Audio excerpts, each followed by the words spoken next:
everybody. Welcome to All Astrology. I'm Amy. And I'm G. And we're here to talk about rising signs today. We're finishing up some rising signs that we didn't cover the other day. Yep, we had a lot, and we're still going to keep going through them. And the first one up, Aries. Aries, all about the head. And again, so that we all understand where Aries is, where the rising sign is, whoop, where we go. We're going to start at the middle point. Here we go. You're going to follow the line over, and there's where the rising sign is, and you can see the symbol for Aries. Excellent. Aries, fiery people. I think we just did a new moon episode that we didn't post yet, but we will. Yep. Super fiery, starters, initiators, energetic, pioneers. Absolutely. Pioneers. They are a very physical sign. Very physical. They are the athletes. They are also known as like a soldier. Some call them the Marines because they're the first ones out. Yep. Aries can be impulsive. Very impulsive. One of my favorite things to talk about Aries is they're the first sign listed in the zodiac. So they're often referred to as the youngsters of the zodiac. Sometimes the child of the zodiac. So that's why they tend to be impulsive. Yeah. Fun. Very fun because of that fact, too. They're a blast to be around. Yeah. I dated a bunch of Aries when I was in college. They were so much fun to be around. They could also be a bit childish. Right. Yeah, exactly. Here we go. I have a lot of planets in Aries, so I'm just going to go ahead and state very much so having childlike qualities. Yeah. Almost at times having an innocence because it's an experience that's new. It's a first time thing. So if somebody is an Aries rising, remember, it's the cover of the book, right? We said we were going to have a book here, but anyway, you get it. It was we're like, it's the cover of the book. It's not showing you the insides, the good stuff, right? As I like to say. It's what we present to the outside world. First impressions. It's that mask that we put on before we walk out the door. And if you think about it, we get up, we get dressed in the morning. Some of us, not everybody, puts on makeup, does their hair before they walk out the door. You noticed she looked right at me when she said that, right? Like some of us put on makeup. Because I don't put on makeup. Oh, okay, because you looked right at me like... Neither one of us do. Neither one of us put on makeup before we walk out the door. Yeah. But... people do, they get up, they get dressed, they put on their makeup, they do their hair, they get themselves ready to walk out the door in the morning, and they sort of put on their outside world persona. So if you think about it, your rising sign is your outside world persona. It's who you present to the outside world. And so your rising sign is literally your outside world persona. Okay, the cover of the book. Absolutely. All right, did we talk about I know we just went right into this chart. Did we give a birth time, birthplace, birth city, birth state? Actually, no, we didn't. All right, this go ahead and read is that for me. November 3rd, 1995 at 3:38 p.m. in Los Angeles, California. California, West Coast. West Coast. And it just so happens that this person not only has an Aries rising, but also has an Aries moon. Let me see that. Just real quick. Just so Right. we got people who are trying to suck it all in, right? So we have an Aries. See how that looks? Like hell. Ooh, it looks like hell. Here, let me grab it and see if my angle is any better for them. There we go. Which side am I take my pointing pen. at? I don't know. I have no idea. Here's the pen. There we go. Right there. Everything's in Aries. reverse in the movies. Man, it's crazy. I know. It's like printmaking. Yeah. As an artist, I can say that.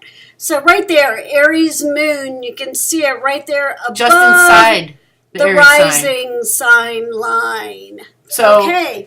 So not only is their outside persona going to be looking very much like an Aries, but their emotions inside are going to be very much like an Aries. So their emotional state, the way they react, is going to be very much like an Aries. which could be interesting. Yeah. Because Aries are very much, we talked about the impulsivity of an Aries, Right. which means the leaping before looking, which means the speaking before thinking. Yeah. This is a young Aries. Your Aries, of course, is childlike. But as that sign grows, as that person ages, as they have more experiences, they then incorporate in their life the thinking. Right. They start, They hey, finally begin think to it learn through how first. to put the stop sign in front of the mouth. or at least the yellow, right? At least the yellow to say, The caution yeah, sign. slow down a second, think that through. You might want to just edit yourself just a little bit. Yeah. But what's really great about Aries, and we have to remember this, we're picking on Aries being a little bit impulsive, but every sign has their really great aspects and they have their negative aspects. And you all have Aries in your chart somewhere. We all have. Every person's chart contains the entire zodiac. Okay, just bear with me on this. Lights. God, it all looks like shit. Okay, there sorry for the cursing. I gotta get. You can see it. You see that? We go through the zodiac and they're all there, right? Every single sign is there. Aries, Taurus, Gemini, Cancer, Leo, Virgo. Oh, Virgo. Libra. This is so awkward. Scorpio. And we go up to Sagittarius. And then Capricorn. And then Aquarius. And then Pisces. So somewhere in this person's life, they have the way they react is going to be somewhere in their life according to each one of these signs.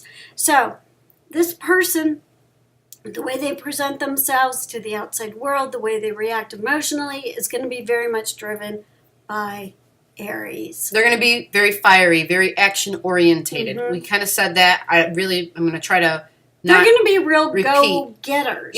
Yeah. They're first one's out of the gate. They're the racehorse that's the first one's out of the gate. Yeah, and they're going to want to start new projects. I'm watching the cat. Tammy's having a damn party over here with a milk carton ring. They love milk rings. Awesome. They're going to start new projects. They're going to be innovative projects. They're going to want to start new ideas. They're going to want to come up with something new all the time.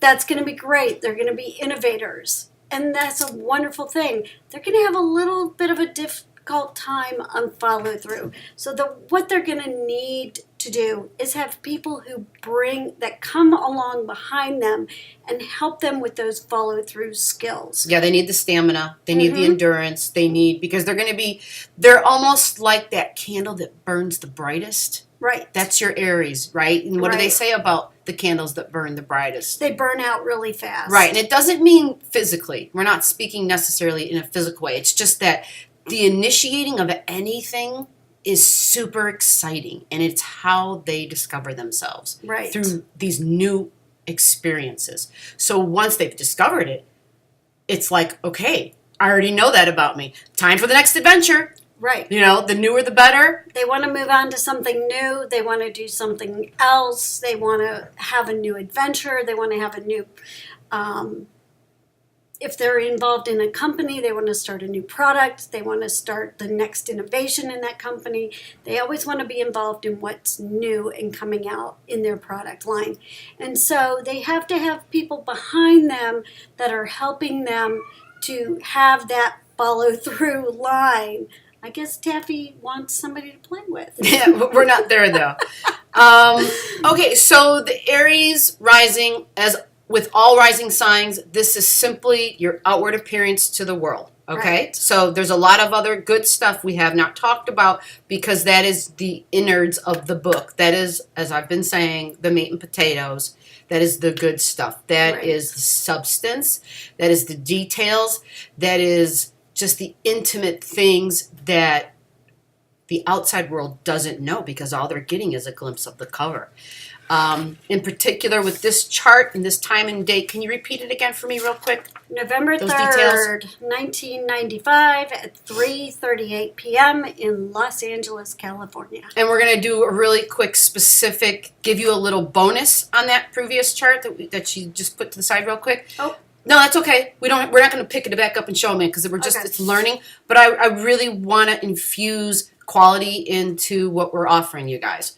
And with that, it's going to give you just a little bonus reading on your chart because we want to set ourselves apart from all the other channels. Right. Okay. So you recently had a an event that occurred which would have been a struggle between yourself and groups of others. And I'm only pulling this in because we had a recent full moon which was in Libra, and that's in the opposing sign of your rising sign. So there would have been this real almost power struggle of me versus them. And you would have been expecting to have people follow you, right?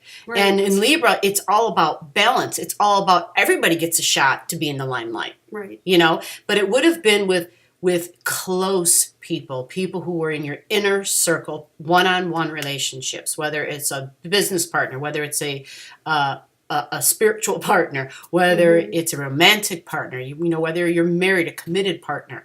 It would have been a close relationship. We also have some other events coming up, and I'm just taking a really quick look at where that is. And that's going to be also, it's going to be in regards to yourself again. What I want you to do is I want you to focus around the May 4th date. It's an important time. It's what we call a new moon in astrology. And at that new moon time, it's going to be about all new moons, which is setting an intention.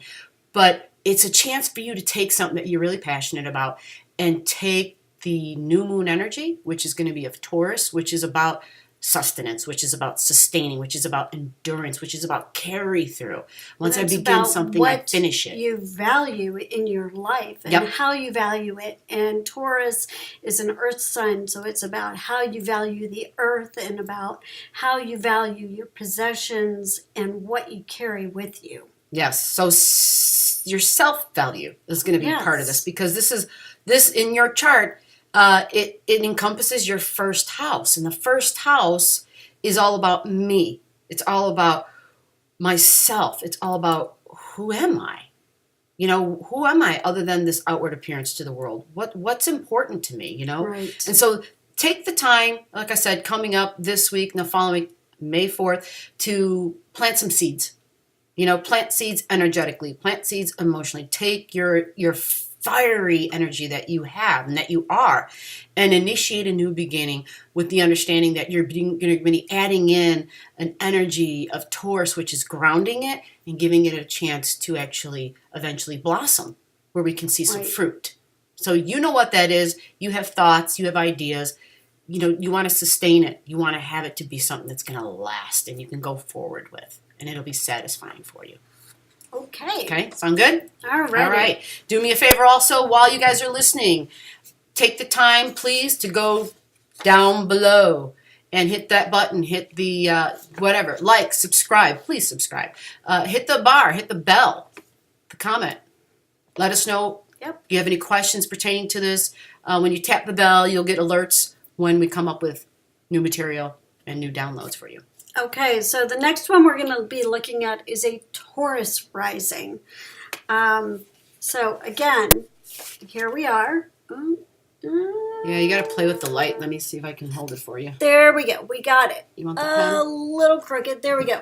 So this person's Taurus rising is just barely inside of Taurus. Fascinating, because they're almost in Aries, right? You see that you've got the Aries sign there. I don't know where I'm at here. Right over there. Yeah, you see the Aries signs right here. And so this would be called, like, this is a cusp, right? It's the cusp of the sign of Aries. But if we look at the degree, it's all about the degrees in astrology. It just falls within Taurus' sign. It's just right there. Barely inside of Taurus. Not only is the rising sign just inside of Taurus, but the sun is just inside of Taurus. So we got a double bull. We got a double bull. Okay. Lot of the same energy, which I love. That I don't know if you did this on purpose. So we're sliding right into Taurus, which is the sign that comes naturally. Well, actually, I did do this on purpose. Yes, yeah, it helps with the learning.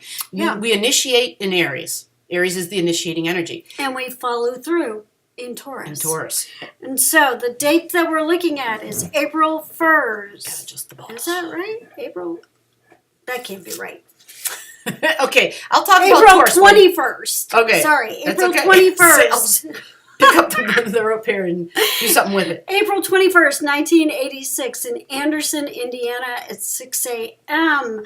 So we have a cusp of Taurus rising sign at 0 degrees and 44 minutes. So we're not even at 1 degree of a Taurus rising sign.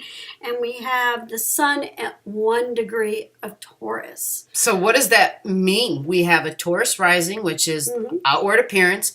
This person also has the Taurus sun there. So again, just like the last chart, outward appearance, the cover of the book.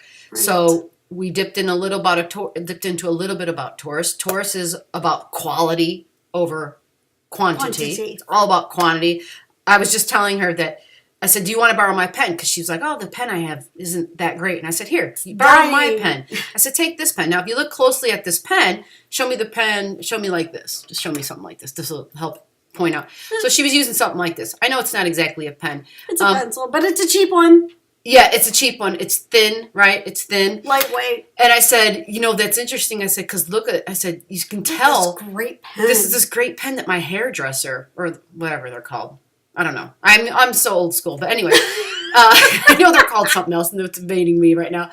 But anyway, I said, look at the pen. You can totally tell what she is by the pen that she gave me. Good quality pen. It's a good quality pen. And she doesn't know my hairdresser, but my hairdresser is a Taurus sun, which is... Right, you didn't even, yeah, she's a Taurus. So I said, I laughed when I handed it to you. I'm like, you could totally tell what sign my hairdresser is, because it's a really nice. It's like a little bit of weight in the hand. It's got this nice little spot for the grip. And the little click has got some weight to it.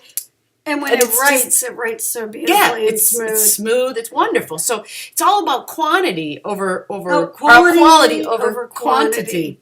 Yeah. And so Taurus is one of the reasons is because they're very tied into the earth. And when we think about earthy things, they're very grounded and stable. And so anything with wood is going to be a very Taurus thing, anything that is solid.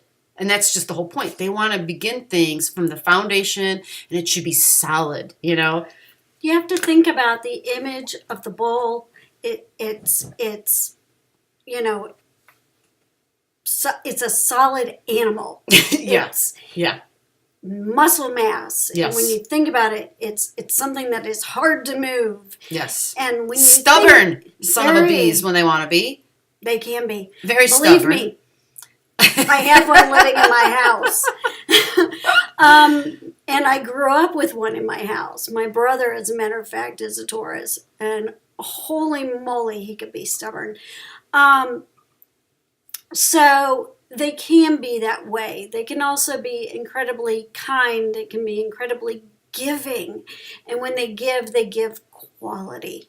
That was one thing that was always that I could always depend on, that when he gave of himself, that what he gave was always the best of what he could give. Mm-hmm. And they have this great ability to see the best path to take. So when Aries starts these great ideas, they come up with these really innovative ideas.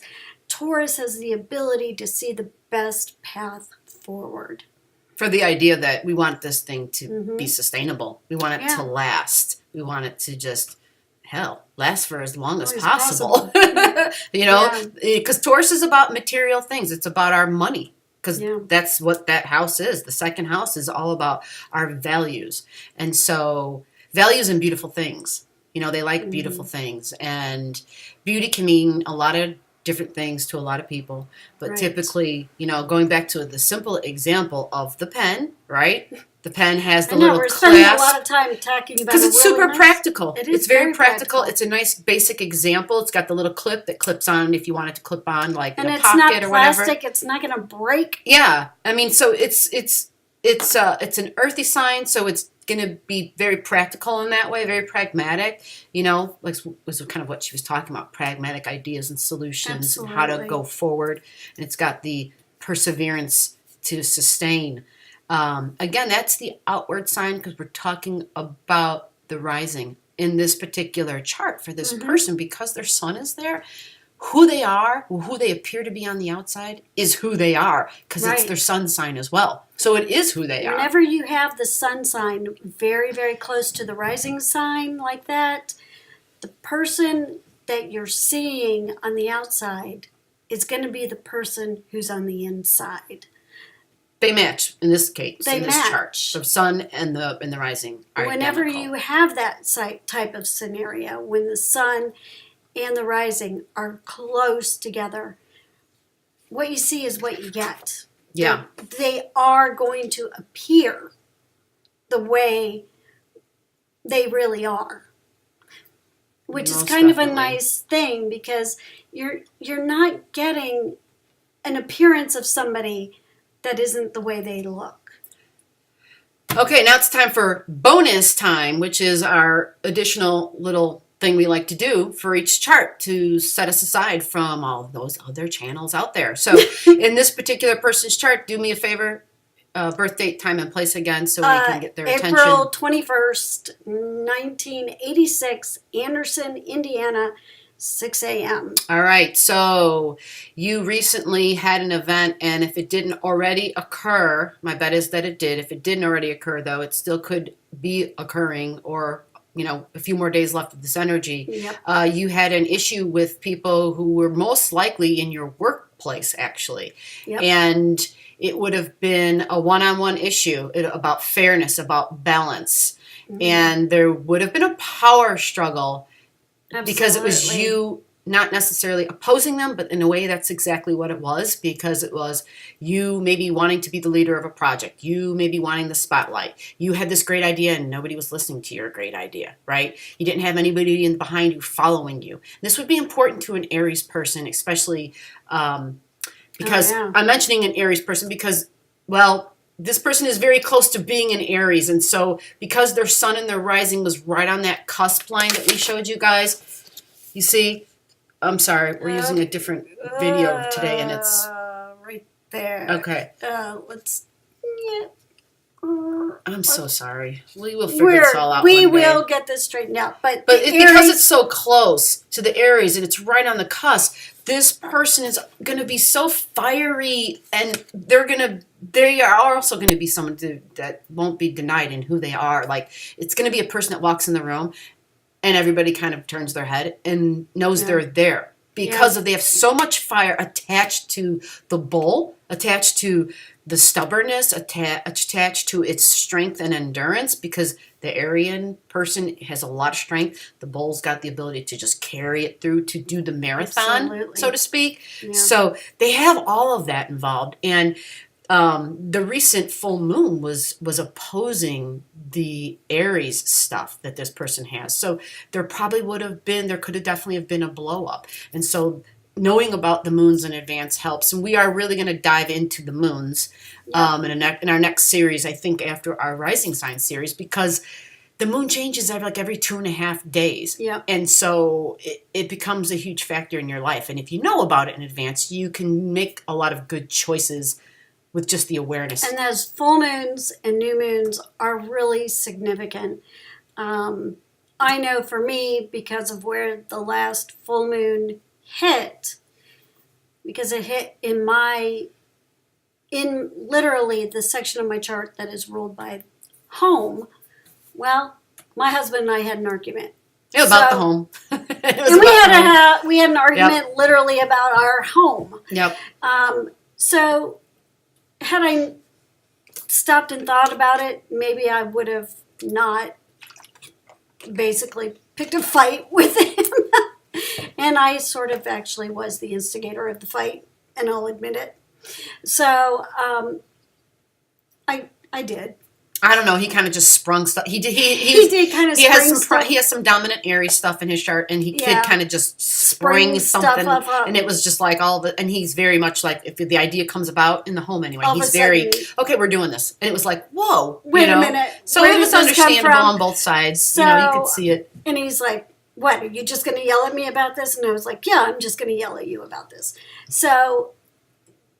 And it happened right on the full moon. Yeah. So these things do happen. And as long as we're aware of it and we can take a step back and look at it, then we can be a little more logical about it.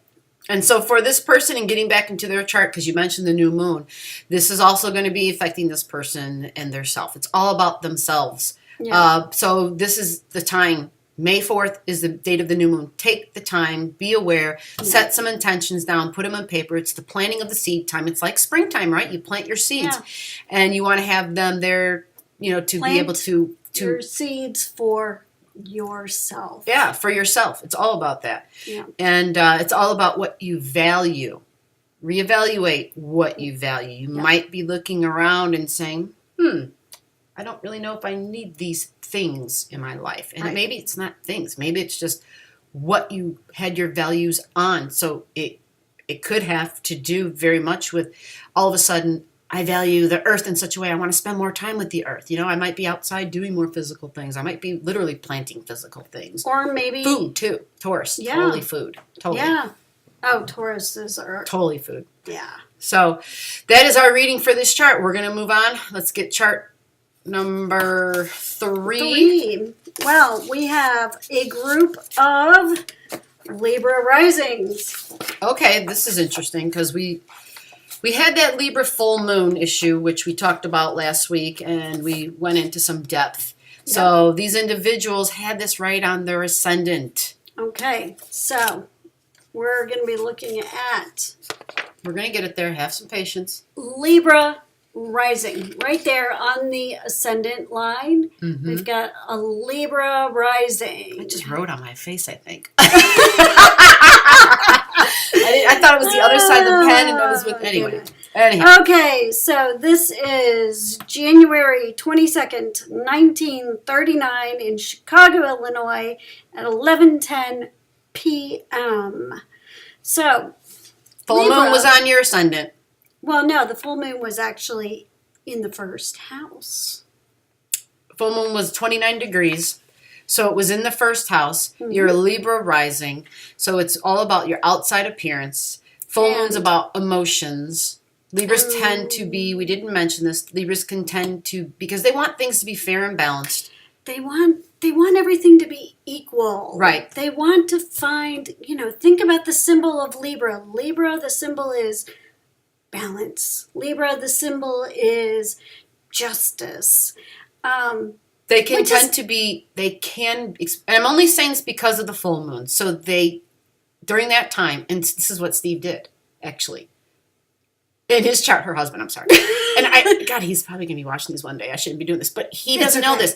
He has a Libra natal moon in his chart. Yes, he does. And so because they want things to be balanced and fair, if they don't see that occurring, they tend to be controlling. They tend to want to go to whatever extent they have to take for it to appear to be balanced. So because there was this full moon that occurred, that's why when you said you kind of snapped, but he actually wanted to just take control and say, this is what we're doing. Right. This is what needs to be done, which, I get it. You want to initiate and start things. But your concern was, I expect to at least discuss it first. Yeah, not that you're going to oppose it. You wanted to, let's talk about this. But he walked in the door and he goes, this is what's happening. Right. And I'm like, wait a minute, hold on. Right. And you're intelligent. You have really good input. And sometimes really he doesn't always ask. Yeah, and so because it was a full moon, again, I'm only saying it's because the emotions tend to go up, right? The moon is where our emotions escalate. It's where we have the waxing, the peak. But tend to bring out higher emotions. Now, this is something that, if you think about it, this is talked about a lot, especially among doctors and nurses who work in hospitals. During the full moon, it's really common for the number of patients walking in the door of emergency we talked about that. To go up during the full moon. Yes. So it's not unusual. So emotions and health issues and other problems to escalate during the full moon is not unusual. So, all of these things can affect us. So remember, that was the rising sign, and it was Libra, so it was outward appearance, okay? So let's talk about Libra, and what else can we say about Libra? They're all about cooperation.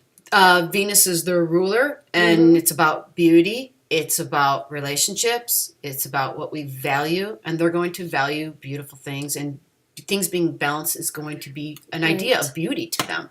And so relationships are very important to them. Right. They want to be in a committed relationship. That would be Libra is about our close personal relationships. Relationships with our closest friends, relationships with our business partners, relationships with our spouse. Mm-hmm.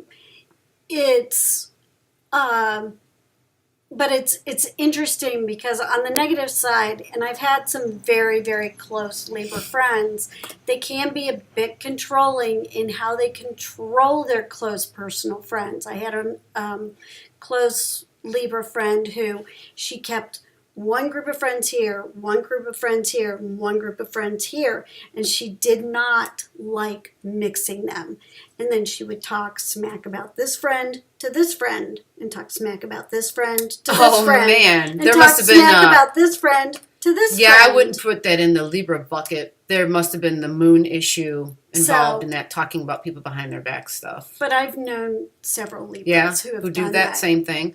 Well, again, So. what I like to talk about in astrology and emphasize is the importance of looking at an entire chart about a person, because it's quick to put somebody in a bucket and to make a judgment call on them. But, you know, sometimes, especially if it's their rising sign, that's how they appear to be. Mm-hmm. You know, and there might be some insecurities there as to why they do that. They're so focused on being that number one in your life that they need to then kind of put somebody down a little bit more so that they can feel so that they can feel like they're in control of the situation. That could be it. Yeah. She also had a tendency to like to really be in control of situations by always being the one that drove everywhere we went. So, but she was a good friend, and we spent a lot of time together all the time. Yeah, just like all the signs, there's positive and negatives, you know, whatever words you want to use. And we laughed about everything. So, you know, there are always... Yeah, you have a lot of Libra in your first house, so that makes sense. Because you would have gotten along with her really well for that reason. You would have seen a lot of things eye to eye. There would have been a lot of commonalities amongst you. Absolutely. And even to this day, when we do get together, which isn't often because we don't live in the same city anymore, but when we do sit down together and we do talk, it's as if we pick up in the same exact place again. Mm-hmm. Because I do have strong Libra in my chart. Mm-hmm. And so I do understand her, and I do understand Libras. And I just know that there are just certain things about them that I just accept. Okay. And that's true of all the signs. You just learn to accept what it is about them. Well, because you are them. That's astrology. We are. We have every sign in somewhere in our chart, and so whatever we see in somebody else, whether we resonate with it or whether we are, what's the word? I don't want to say repulsed. That's too strong of a word, but repelled. That was the word I was looking for. Thank you. Typically, the repelling issue is there's something about them that we know that we recognize in ourselves, within ourselves, that we just aren't at the stage where we're willing and ready to look at it and put a spotlight on it and dive into it. And that's okay. That's ourselves. Yeah, this is just evolving. This is just living. This is how life works. This is what astrology is all about. It's understanding, as they say, like the whole namaste thing is, I accept the divinity in you because I understand that that's what's in you is what's in me. What's in me is in you. We just have different degrees of it. And that's what astrology is about. Literally, are how many degrees I have of you and me type of thing. You know, that's Absolutely. Bonus time. We're going to move on with this bonus reading for this chart, which is you have upcoming, right? This is the same of that event that's coming up, 13 degrees going into this person's... right on the cusp line. Wow, yeah. It's right on the house line in between. There's a planet there. So there's a planet big there. surprise coming for this person.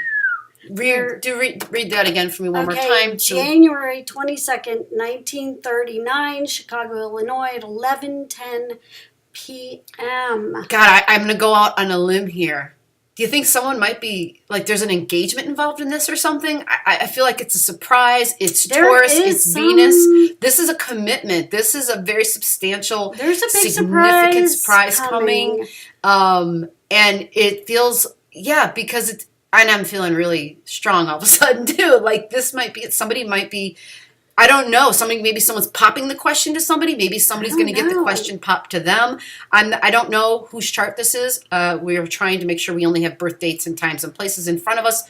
The details of who the charts are underneath. Privacy for everybody is intact at all times. Yes, it's paramount. Yes. So to me, this is going to be a surprise, whatever it is. There's going to be... It's going to tie into the emotions. It's a significant one-on-one, and it's going to be about what I value, what I love, what I cherish, and how I love. But there is going to be a really unexpected surprise coming right around the new moon. And what's the date of the new moon? May 4th. Yeah, see, this is fascinating because this ruler is right here. This other ruler is also down here, so it has to do with the home. Yeah. Okay. Big surprise coming. Yeah. This is one of those either we're staying together and we're committing or we're going our separate ways. Yeah, because that's how astrology works. We have degrees of freedom within our chart. And so depending upon, I'm just looking at a quick overview of this chart. Astrology can tell us more about how this intimate relationship got together. What was the basis of it? What was the foundation? Right. And then we could look deeper down the line. If this person is interested in that, check it out down below. All of our information is there if you want us to take a look into it for you.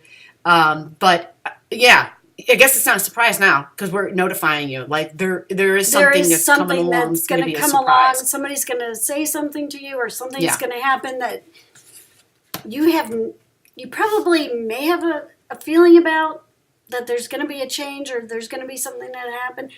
Maybe you have no idea. Yeah. But there's going to be something. All right. Moving on to the next chart. That's we want to provide value to you as you are listening. We want to provide as much entertainment as possible. Sometimes we can be funny. Sometimes we're kind of dry. We know that. We're going to try to balance all that out. Like I said, we want to stand out from the other ones on YouTube and give you guys quality product. And sometimes we do tend to pick on certain signs. We'll admit it. There's certain signs we'll pick on ourselves. We pick on ourselves. It's really just we pick on each other. It's trying to find a platform in which we can all talk about our qualities, traits, and characteristics and our quirkiness in a way where it's not it's more of an embracing of our individuality. That's really honestly how I see it, but trying to have fun with it at the same time. If everybody was the same, God, life it would be suck. so boring. Yes, it would suck, honestly. So I mean, one of her favorite things to do is to make a joke about if she really wanted to annoy the heck out of me, she would go into my bathroom and move everything over on the bathroom counter just an inch. In the kitchen. It's the kitchen. Your husband does it like on a regular basis. I don't know if he does it on purpose. He doesn't do it on purpose. But it's hilarious. He never puts shit back where it previously was. She knows this, but it drives her nuts crazy. Every time. He will. I have this one little tiny strainer that I use to rinse off my fruit for my oatmeal in the morning, and he never puts it away where I want to keep it. No, he doesn't. No. I know, because I always find it, and I'm like, what in the hell? Because I'm getting like that. It drives me crazy. I live here. It drives me absolutely insane. But when you're not around, it's hilarious because you'll be, I don't know, maybe you're sleeping or you're somewhere else doing something else. We're over here working, and I'll hear him in the kitchen, and I'll hear him go, I wonder where Aim puts this. And it's something that I know, and I'll kind of like, I'll turn and I'll look. Because it's like, this is all building, like in a couple days, she's going to be like, where the hell is my strainer or something, And then where the hell did he put the screwdriver? And I'll hear Steve be like, well, I'll just put this over here, and then she can figure it out later on. And I'm sitting over here like chuckling because like I already see what's going to happen. It's hilarious. Because I'm going to be opening and slamming drawers for like 10 minutes trying to find what it is I'm looking for. It's so okay, so we have another Libra rising. Yep. Okay. So we keep showing you the same thing. This is practical astrology. We want to touch those lives of people who've always wondered, how the heck do I look at it? What the heck? WTF is my rising sign anyway, right? There it is. And this is how you find it. She's teaching you, here it is. It's always on the eastern horizon. Always. That's why it's called your rising sign. Because it was the sign that was sitting on the horizon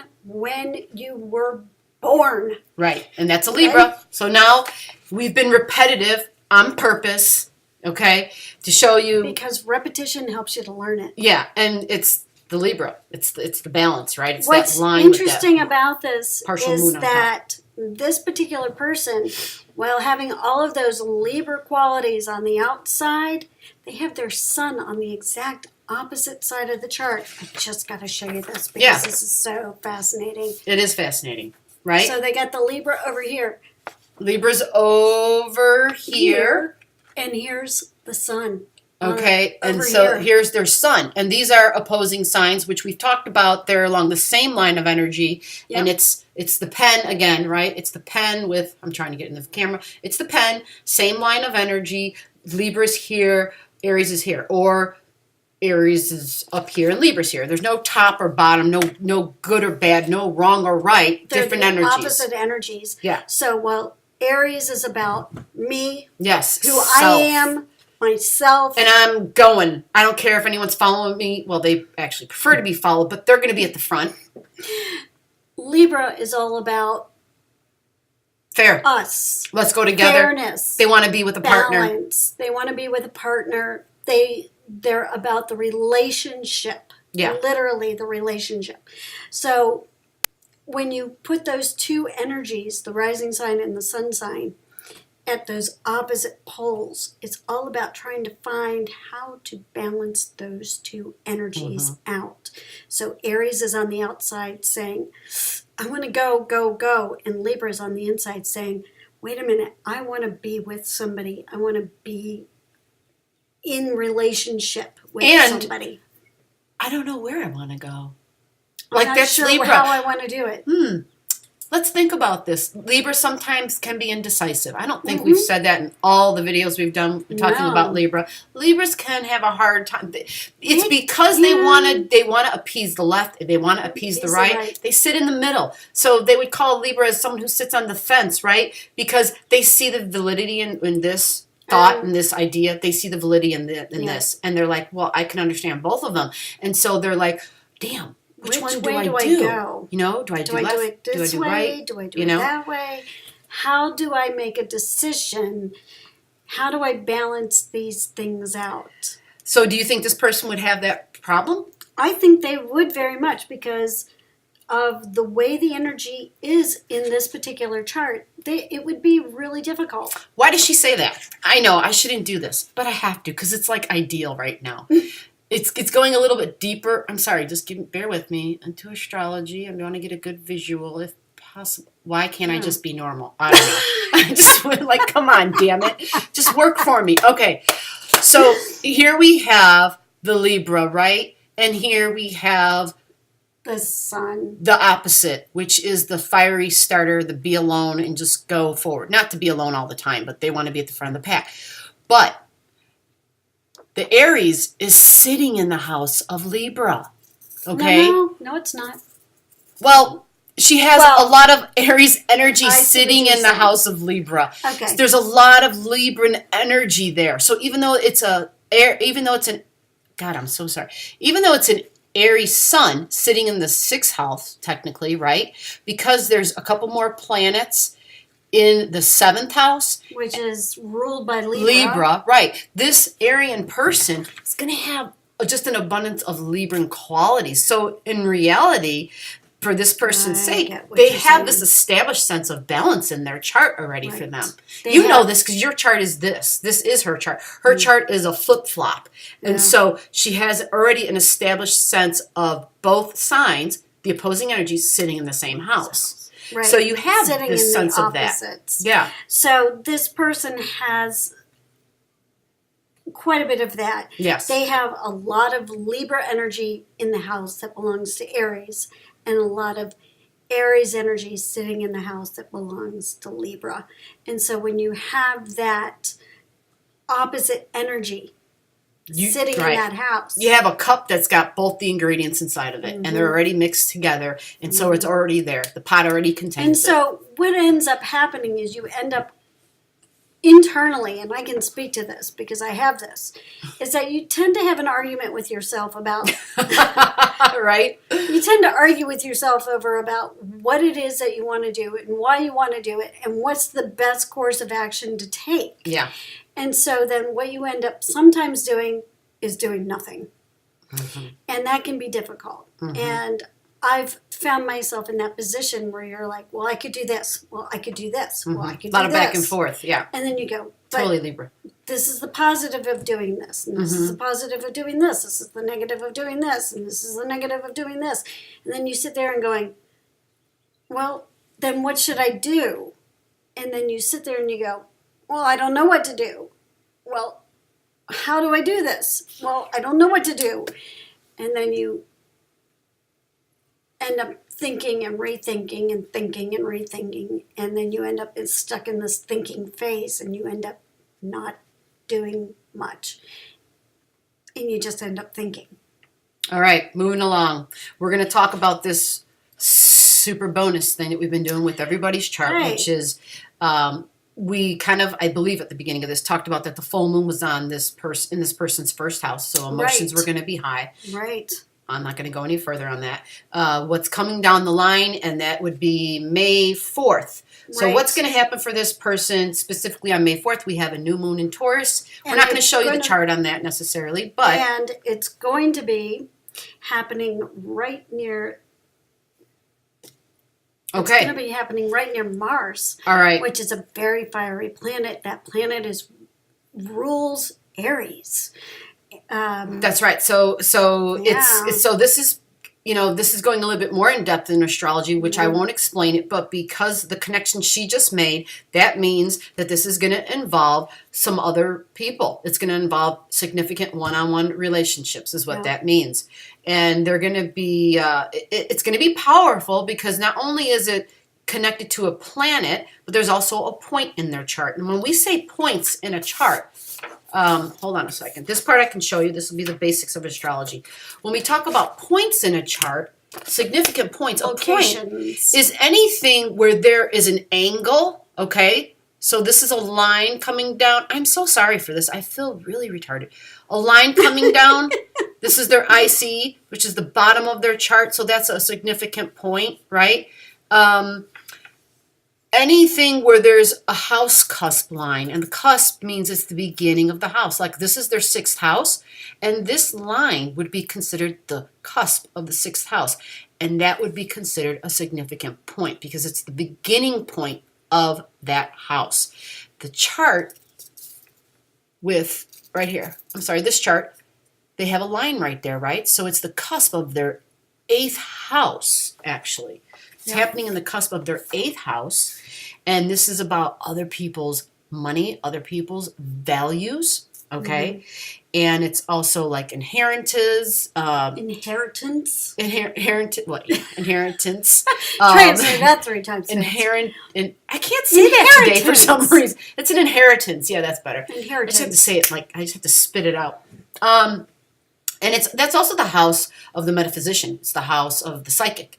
It's it's a watery house. There's 3 watery spiritual houses in astrology. It's the house of sexuality. It's the house of death. It's the house of transformation. Don't get caught up in death in a physical way. Transformation is attached to it, which is simply we die to our old ways. It's not physical we bring death. About something it's about new. The death of how you do something. It's the death of how you think about something. It's about changing how you do something. And this will be potent for this person because I would just suggest, because it's on the new moon, go ahead and do yourself a favor and start an intention, which is planting a seed. And you've got the power of Mars backing you, so it's got the impetus to, it's that To rocket push that's you going to go up. forward. Yep, you'll be able to shoot it upward. You'll have the drive and the passion to sustain the thought because of it being in the sign of Taurus.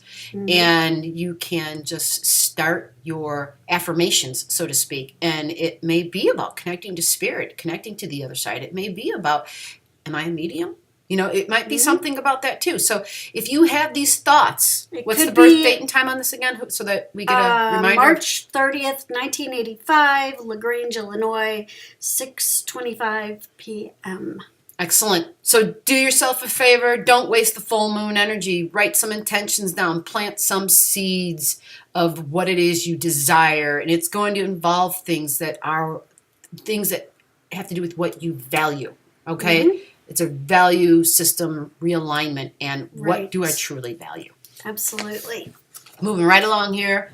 Another Libra rising. Yep. Again, Libras are all about relationships and balance and compromise. If I didn't mention that. Compromise. They are the king and queen of compromise, you know, etiquette, and doing things properly. This is a fascinating one. We've got September 28, 1955, Dayton, Ohio, 8:04 p.m.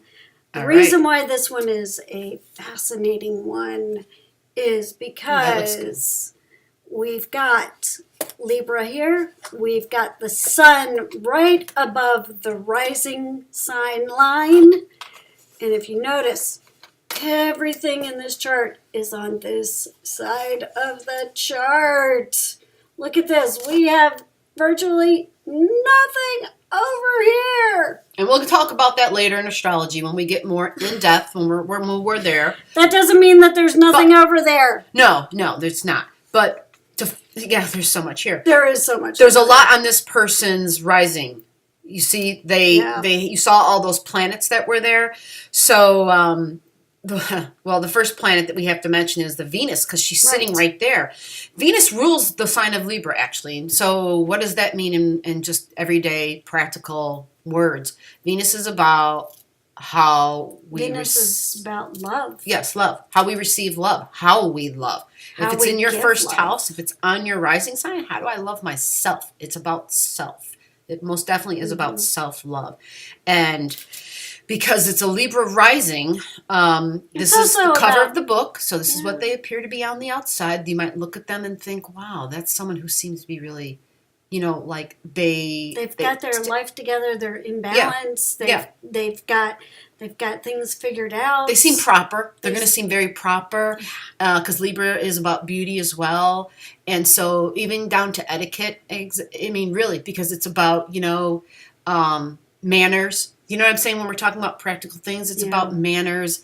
It's about just, you know, at the dinner table, they're using the right fork with the salad. And, you know what I mean? I mean, it's very practical ways. You know, because I'm really hung up on that kind of thing. Yeah, it's a Libra thing because it's about beauty and it's about those kind of things are aesthetic and actually that's what Venus is. She is about the material world. Doesn't mean she's a gold digger by any means. No. It doesn't mean that. It means she has an appreciation for material things. She has appreciation for beauty and balance. This person is also a Libra sun, which is what she was pointing out, how important, how significant this chart was. We should call this a double sign reading for this whole video because this is another double sign. This is a double Libra. So who this person appears to be on the outside. She absolutely is. She is. Her sun is in Libra as well. You know, she showed you that. When I hold up the chart, it looks like crap, so I'm not going to attempt to do it. You have the right angle. I have this angle that's just driving me crazy right now, so I'm not going to do it. Okay. But they also have their sun on or close to their ascendant, and it's in Libra, okay? Absolutely. So for this individual, since we've talked so much about Libras already, haven't we? Oh, yeah. We've covered Libra You guys pretty well. have a good idea of what the Libra is. But because we want to specify and stand out from all the other channels, we're going to give this person their bonus reading, right? Here is your bonus reading. You know who you are. Repeat the birth date, time, and place, please. September 28, 1955, Dayton, Ohio, 8:04 p.m. All right. Emotions were extremely high for you recently and are just starting to taper down because you had this big full moon in your first house, and you have lots of planets there. And every time you have lots of planets somewhere, it adds to the energy of that place. And you were probably really, really vocal about it. Yes.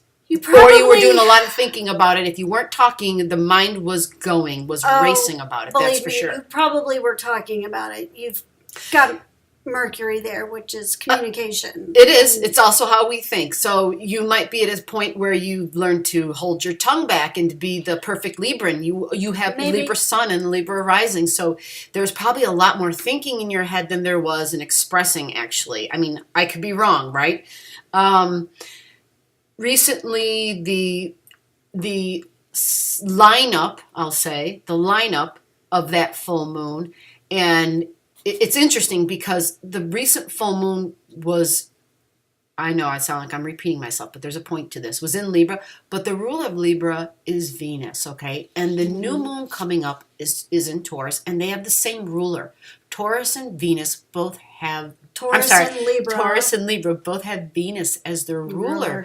So it's going to be connected to the new moon. This is important. This last full moon is connected to this new moon. As she would say, they're having a conversation. And they are. And it's a good conversation. They're very super compatible.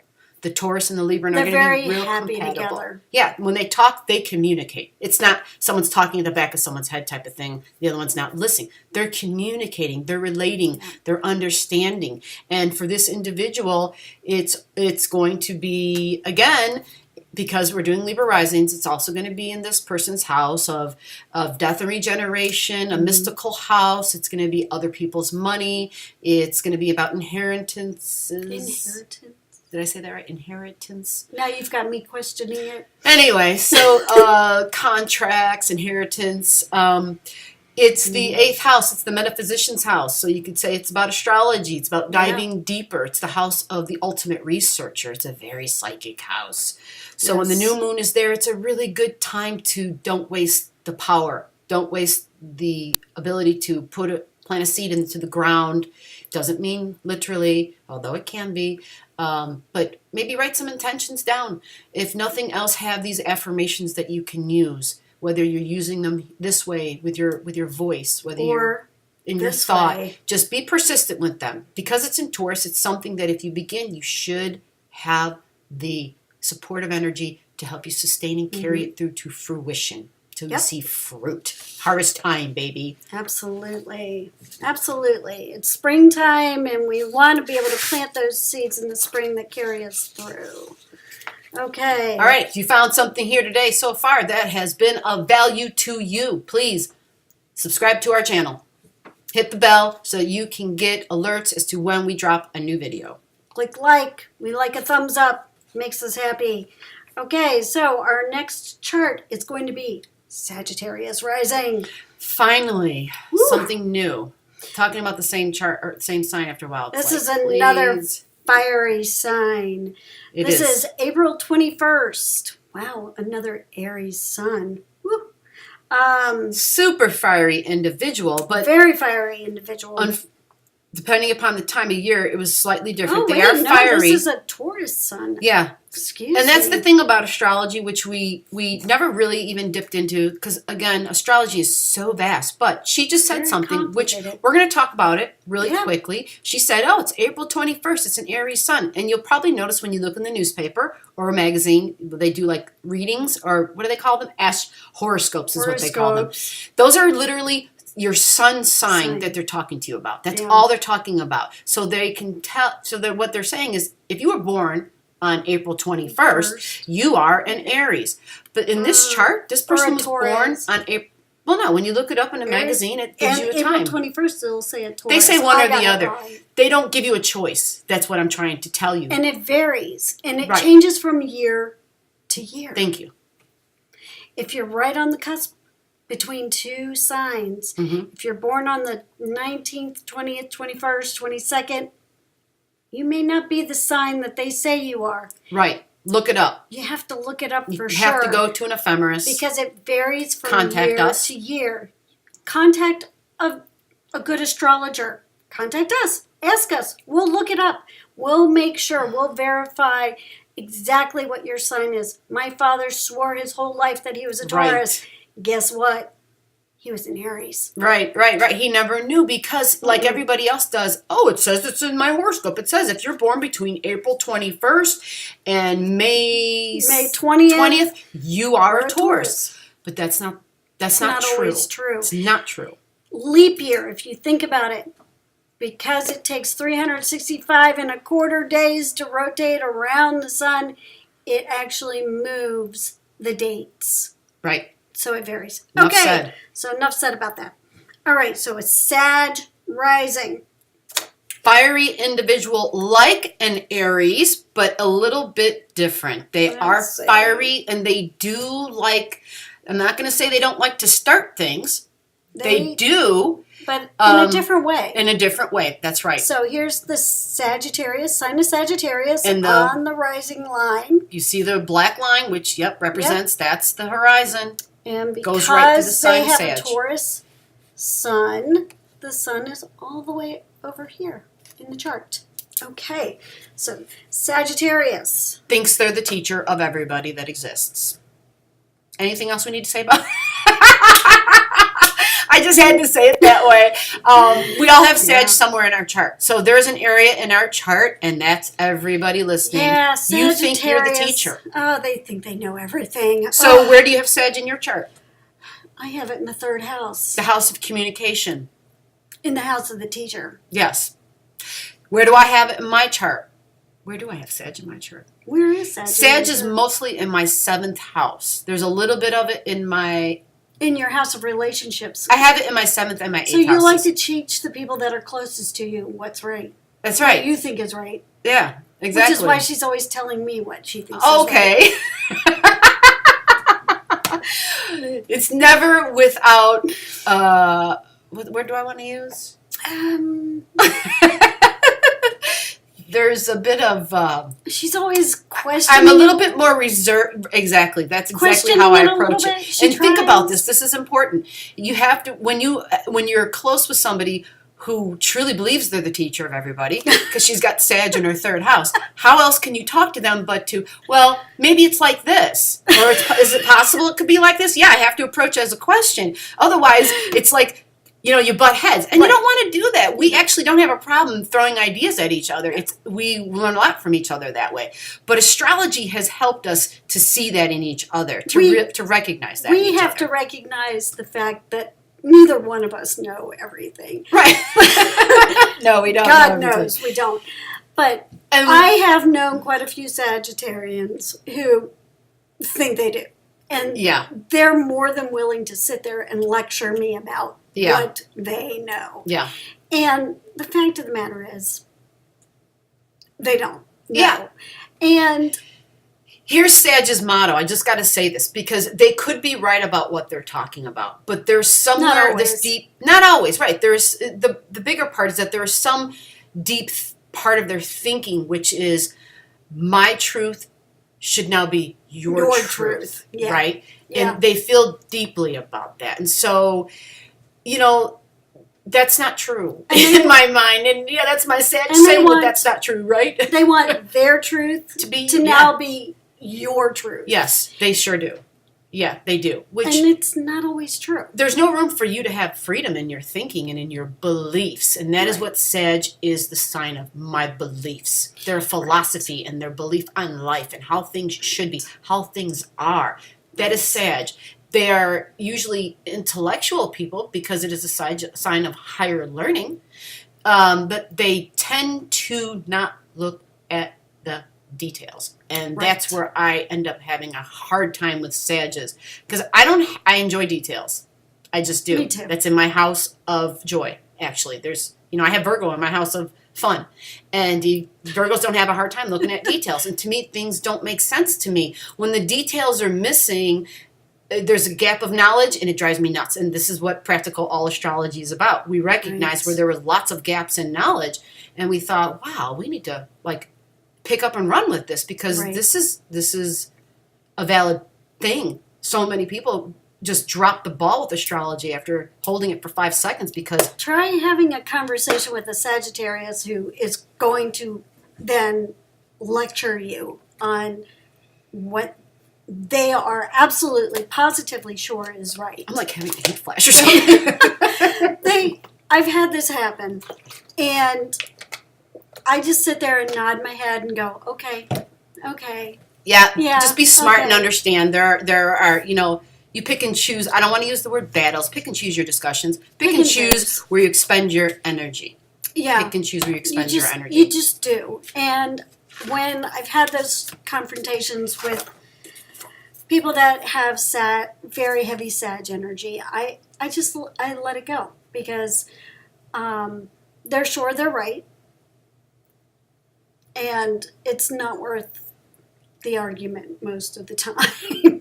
No, it never is. It's because it's about beliefs. Yeah, People Sagittarius. People in the world have been killing each other forever over their beliefs. Right, and you have to think about. This is one of the things that I always recommend to people. Think about the symbols for the signs. Sagittarius is the centaur. Yes, it's the arrow. Can Greer do this? Can Greer do this? No. How do you do it? Just teach. Like, how the hell? Why can't I get this up there? Tilt.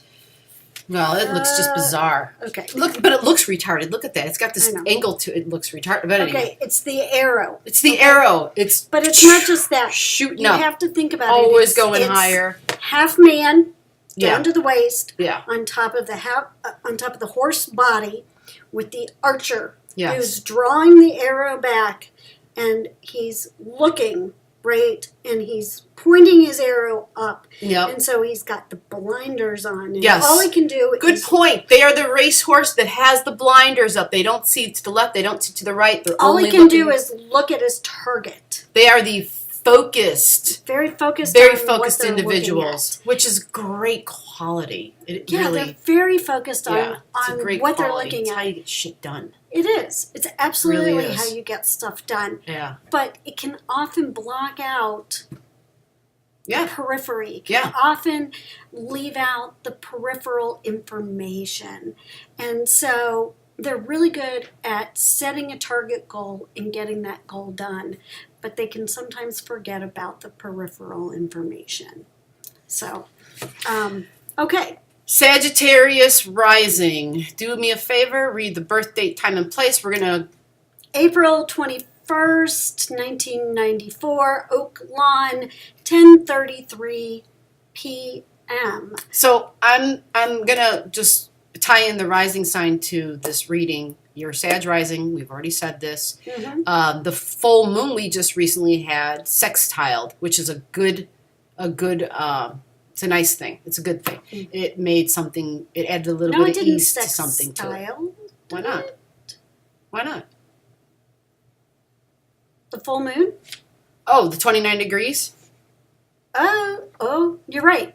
My bad. Okay, so anyway, sometimes I don't know what I'm talking about, and sometimes Sometimes we all don't know what we're talking about. It's this whole weird chart, and it's just all so awkward right now. Okay. But anyway, so you're right. So what would it have sextiled exactly, right? It would have been the first house, and it would have been a beneficial thing. Yeah. It would have somehow you got some sort of or you will be.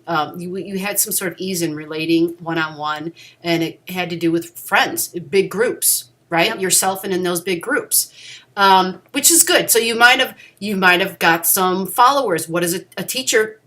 Isn't a teacher unless they have students. This is true. Right? You need students. So you might have had some success with, I'm not, like I said, 1994. I don't know who, this person is, but there might have been an endeavor that you've been working on, and it required you working in a group in some way, shape, or form. And it might have been a creative endeavor that you were working on, that somebody suddenly said, wow, this is a really great idea. Yep. I think we can pick this up and run with it. Yep, which is great, because then this was a super beneficial thing for you. Mm-hmm. And it involved the moon, the full moon. So what does that mean? I know in our thumbnails we're always like, it's the full moon. So we're trying to because it's the excess of energy. But that can also be a good thing. It could be a good experience too, right? But nobody, I don't know, what's a good full moon experience? Do you know what I'm saying? Like emotional wise, like maybe you had a real heart to heart with somebody and it was just like so touching and you really connected strongly with some. But maybe this particular Sag connected really strongly with the students. You know, maybe it was one of those kind of things where it was, and so then that person after this event was over was just like on 10. Like their emotions, they were on 10. Like, man, I haven't had a class like that in a long time. That was awesome. Or maybe this person was involved in a group of people as the leader of that group of people at work. Yes. Yep. It could have been a work situation where they were leading a group project. Yep. And they were coming up with a new game plan at work of something that they were going to implement, and maybe the job, maybe the company decided that they were going to take it and run with it. Yeah. So it could have been that type of a situation. Which would have been so cool, right? Yeah, that would be really awesome. And so that would have been something that would have been a really great experience. And so that full moon would have brought a really great experience to beneficial. Have. Not really exactly an emotional blow up, you know? No, it wouldn't have been an emotional blow up, but it would have been really emotional because it would have been really great emotion. So full moons can be... It's a peak of emotions. It's emotional. It's a peak of emotion, whether it's good or bad. It doesn't matter. It's just that extreme emotion. Yeah. It's positive or negative. Yeah. So also for this individual, we have their house of joy, fun, children, creativity, and romance. Yep. That it's time to, on May 4th. New moon on May 4th is coming up. To go ahead and put your intentions in there. Yep. You could have you already have your sun in that house, by the way. This is the house of Taurus.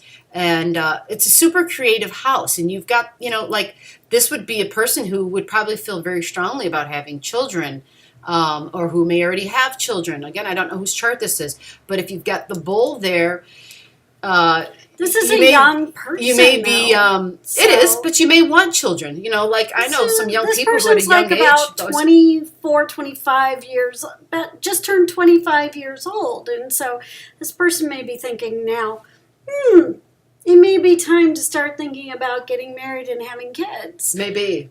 So it may be time to start planting those seeds in your mind as to when you think you might want to make these steps in your life. Maybe it's time to start thinking about, I need a partner. I need a partner. This is a joke. Is it time? Again, I don't know whose chart this is, so don't take any of this. This is all just about what we're looking at. This is speculation. Yeah. Maybe it's time to start thinking about, is it time to get engaged? Is it time to start thinking about, is it time to start thinking about a family? And if you've got a partner, and if it's someone you've been thinking seriously about, look at Taffy back there grooming away, like, there she is. There's my kitty cat.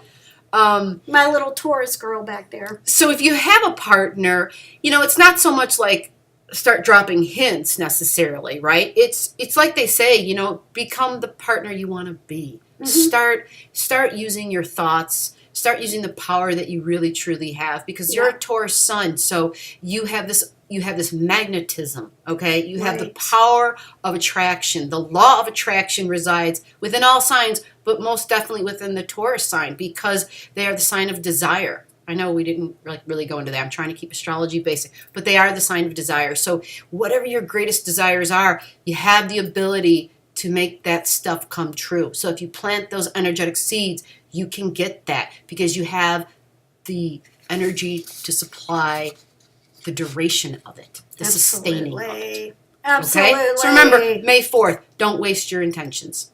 Oh, don't waste them. Next chart, we're going on. We're almost there. We're almost there. We're getting there. We got another Sag. Okay, another Sag. So what else can we say about Sag? They think they're the teachers. They could be philosophers. They could also kind of be, when it comes to law, okay, not necessarily the enforcing of law, and not necessarily about the fairness. You know how law is about being fair. It's not law in that way. It's law more in the technical way of being a lawyer and having the ability to maybe have the mindset to be able to dig deep and to learn law. right? The ins and outs of laws. And so whether you have a desire to be a lawyer or not, there might be things in terms of that just come easy to you.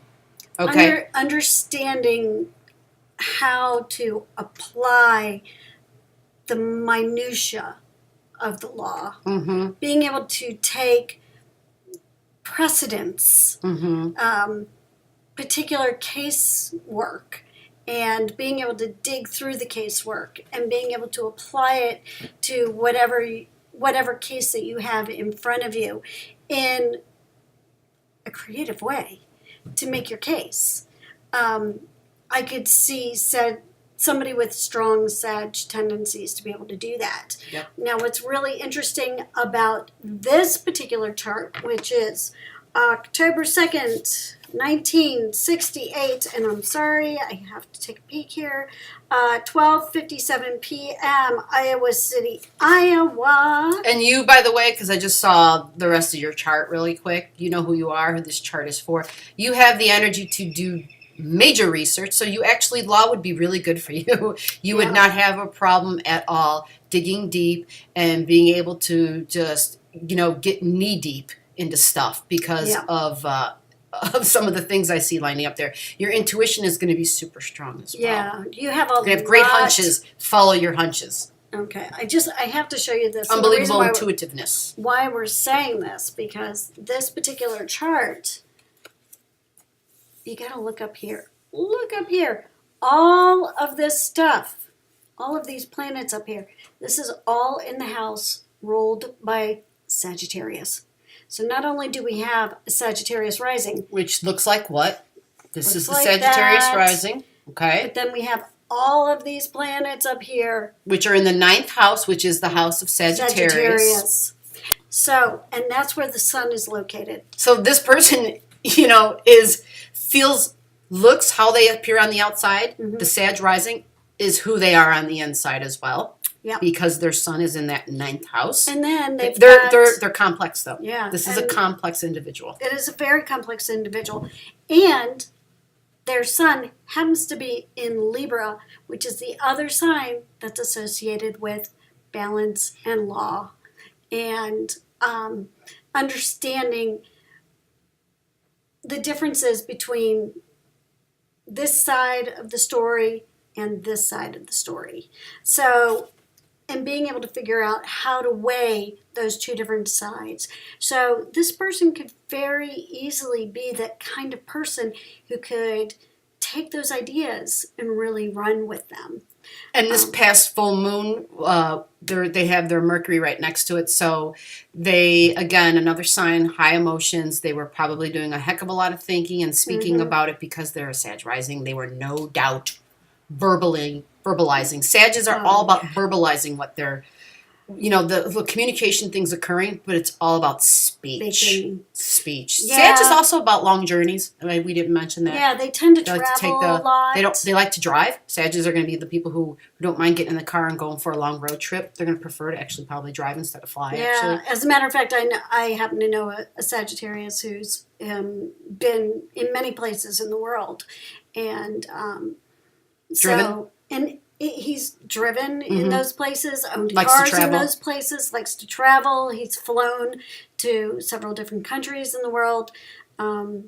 So, yeah, it's not unusual. I know another Sag who's been many, many places around the world. This full moon that they had, and it's right on top of Mercury, which is how we began this conversation, happened in their 10th house. Yep. So it had to do, this is kind of fascinating. I would like to maybe find out who this person is and maybe talk to them and find out what they're doing in their life now. Because being in the 10th house, that's your job. That's how you appear on the physical stage to the world. That's how you appear to the world. And it's business, it's all about business and business foundations and structures. And we'll tie this up with the bonus reading on this particular chart, which is tying in the new moon in Taurus, which is on May 4th. And again, falls in the house of fun and children and creativity. A lot like the last chart. Just like the last chart. Yep. Last chart, same thing. So sow your seeds of thoughts and intentions with what it is that you want to do moving forward in your life and what you want to create in your life moving forward and what you want in terms of your life moving forward. If you want children in your life, it doesn't necessarily have to be your own kids. It could be kids that you add into your life in other ways. It doesn't necessarily have to be children that you actually give birth to or that you actually create period yourself. Which is, it could be a creative project. You can also you could create. You could been working on something, and very well when you have the sign of Taurus in there, it might have to do with food. In some way, shape, or form. Maybe you're gardening. Who knows? Maybe you're a baker. Gardening. Maybe you're cooking. Maybe you're something to do with the earth. Kinds of creative. Whatever you've been projects. creating, you've been contemplating giving birth to it. Okay, so the last sign we're going to be doing for a rising sign. Oh no, we've got two more. We've got Aquarius rising. Finally, a different sign. Thank God, Aquarius. So this is awesome. This is what we're doing now. Astrology. That's Aquarius. Yes, we're actually moving into the age of Aquarius, and so this is kind of fascinating. Age of Aquarius is all about the bringer of knowledge, sharing the knowledge with people. Aquarius symbol is the water bear. Did we show this? Nope, we haven't. If you can do the date is November 1st, 1938 at 12:38 p.m., Muncie, Indiana. So let's just... Rising sign, black line, follow it along. We're going to follow the black line over to the ascendant. There's the symbol of Aquarius. I know it looks like waves. It does. And we say the water bear. Strangely enough, Aquarius is an air sign. Yeah. Well, air, remember, thought, thinking, air. Anytime you have air, and think about thought. There's water in air. Yeah, there's water in air. I know it's always confusing. I know when I first started astrology and the fact that they would show them pouring with this big jug and pouring the water out. Yeah, the idea is the water is the knowledge, and they're pouring their knowledge out among all the people, type of thing. But air is O2 and water is H2O.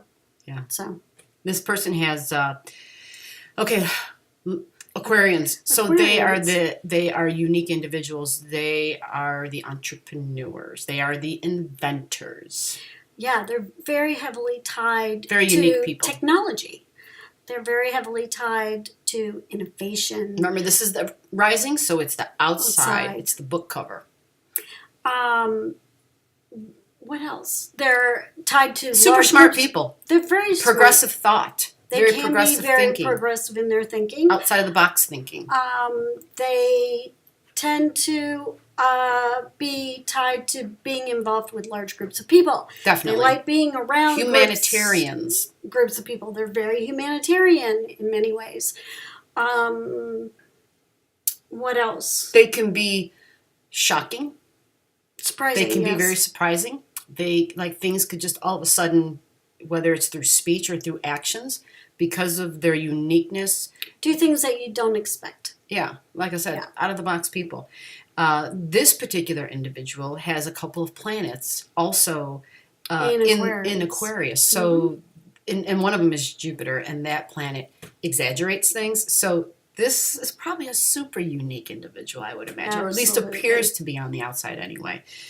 Super unique. And the moon is there with Jupiter. Right, their natal moon. So it's going to be important moon, for them. It's going to be very emotional in a very Aquarian way. It's going to be important for them to be very unique. Yeah. They're going to want to stand out. They're not going to want to conform. They're not going to want to fit into the box. No, not at all. And gosh, this is their time, really. Absolutely. Because we're coming upon this time where, I mean, here, look at YouTube. What is YouTube?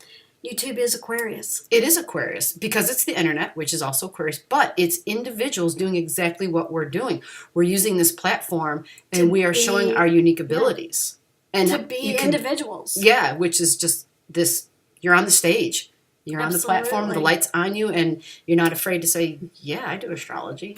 Got a problem with it? You know? That's an Aquarian move, right? Something like that. Something like that. Yeah, we're... All right, let's regain your composure. Let me take a peek at what else we have going on here. Oh, look at this. So for this individual, they had their recent full moon, right? The recent full moon was up over here. So it was in their another 8th 29 house. degrees. It was like right there. So it was it's in their 8th house. So it's about other people's money. It's about their finances, and it's about inheritances. Did I say it right? That's I hate that word today. It's about the house of metaphysics. It's the house of the psychic. Yeah. Okay. And so their moon was there. Transformation. Transformation. They also have a couple planets in that house as well. And so for them, maybe they haven't, and they probably should be looking into maybe exploring the other realms, because they have Mars there, and so they're going to have the ability to do that. They're going to want to be proper about it, though, because it's in Libra. So they're going to want to kind of, they're not going to want to offend. They're going to want to present it in a way that it's least invasive upon other people. They're not the person that's going to walk up to you and be like, just start telling you things, with their psychic abilities and maybe inappropriate things. No, they're going to be really proper about it, and they're going to try to do it in a very tactful way. Right. Very tactful. Would be a Libran quality. They're not going to be the person who walks in and goes, "Oh, by the way, you've got a spirit standing behind you." They're not the Scorpio. That would be a Scorpio move. Who's coming up to me and saying, Right, totally. They're not going to be like the Long Island medium, Well, I don't know anything about that person, so I won't say anything. But what I will talk about is the new moon on May 4th that's coming up in this person's chart. And that is going to be all about communications, right? This is about, wow, this is a doozy. Because this person communicates in a way that is out of the box. Very much out of the box. They're an out-of-the-box communicator. They have the sign there. And so this May 13th, it's on May 4th, is very...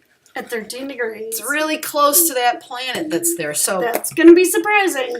Yes. There might be some surprises. There might be some shocks. There's going to be some unexpected things. So expect the unexpected and use your intentions. Again, this is the new moon in Taurus, and it's all about the ability to bring forth what it is that you want. Use your desires in a good way. Use your desires to achieve something that is, using your foresight and that great power that you had from the full moon in your 8th house. And involving others in a Libran way, fair, tactful things. Yep. And, put your intentions down on paper. Speak your intentions, actually, I would recommend for this particular person. Speak them out. And if they seem too unique, right, if it kind of seems inappropriate in some sense, that you're afraid that you're shocking Aquarian ways, just write them down. Maybe it's just for you to know, but just put them out there. Let the universe hear you. Absolutely. All right, next one. Last one. Oh, finally, a different sign, and how fitting. The Pisces has entered the home, and we've got it here on the rising sign. Pisces, Can we see it? rising. Pisces, rising. Right so we have another double. We have another double. This has been the day of doubles. It has. Pisces rising with the Pisces sun sitting right on the rising sign. Yeah, the sun was that little circle with the other so little this dot beside of it. This person happens to be March 4th, 1960 at 6:33 a.m. in Hazel Crest, Illinois. Okay, so again, because it's the rising sign, it's the cover of the book. It's what we see on first glance, our outward appearance. However, because this person has the sun there as well, what we see on the outside is pretty much who they're going to be on the inside. Right. So it's the Pisces, which is sleep, dreams, connecting to the outer realm. Pisces is a very internal sign. They're very dreamlike. They're very there is this whole internal world that exists. They're very difficult to pin down. The symbol is the fish swimming upstream and the fish swimming downstream, and so sometimes they're very difficult to pin down because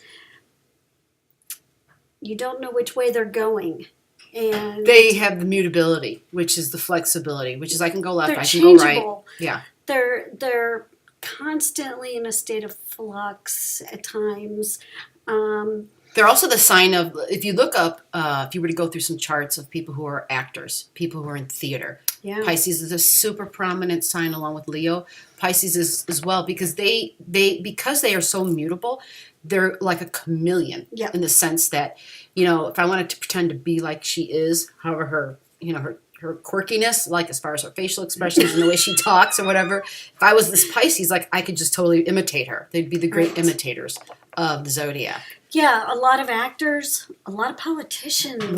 We were just noticing that earlier today. A lot of politicians have strong Pisces. Makes you want to think, right? Think about that. Right, because great actors. And this is the Pisces chiming in the background, by the way. Suddenly the Pisces walking George in and Harrison out of the Beatles. Yeah, music, very prominent with Pisces.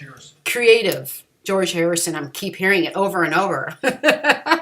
You see him walking through in the background. So music is, music, totally. Creative, very creative. I was really surprised about the politicians. Yeah, because they also tend to, Pisces also tends to be about the hidden world. Mm-hmm. And so they're the tendency to sort of mask things. The downside of Pisces is that it can also be the side of sort of the dark side of life. Yeah, they say that the Pisces, well, this is true. It's that house, it's the 12th house, which is Pisces. It's the house of addictions. So it's very easy to... It can be the house of mental illness. It could be the house of mental illness as well. Doesn't mean that these things are who you are, okay? Yeah. These are just tendencies, okay? These are tendencies. And it means it can happen. But it can also be the house where people elevate themselves to be the people who are the self-sacrificers, the people who give to the outside world. It's a sacrificing sign, period, yes. It is a sacrificing sign. They give to the people around them more than other signs most times. Sacrifice is satisfying. Yeah. It somehow regenerates them. They are very self-sacrificing. They're oftentimes major caregivers. So, yeah, that makes sense. As with every sign, there's positive and negative. And so you just have to be aware of that. Okay. So the recent full moon was in this particular individual's 7th house, and that was March 4th, 1960, 6:33 a.m., Hazel Crest, Illinois. So it's in the 7th house, and it's of course, again, like we said, in Libra, so it's all about relationships, significant one-on-one relationships, and that's kind of a double whammy because it's in the 7th house. Right. So it was in the house of relationships. Libra. Right. Was in the house. So it was about relationships in the house of relationships. So it was a pretty clear-cut energy. This isn't super complex, which is kind of nice. It's like, okay, there's nothing to really dig through and understand what was my full moon experience about, which is kind of one of the questions we wanted to ask you guys to comment on, which was, can you tell us what your Libra full moon experience was? Right. We all had one in some way, shape, or form. The 19th of April, and you think about, what was your full moon experience like in terms of relationships? Did you have something that happened to you that was really positive or really negative? That was an emotional event. That was emotional. What happened? And the energy lasts for like 2 weeks, but typically it's the peak of it would have been on that day. Yeah. But it could have been a few days before, a few days after. And then there's that waning period of a couple of weeks where, you might feel a little like that same thing was brought up again, but it's not as intense, but it's kind of still lingering because there's a waning of the energy. Right.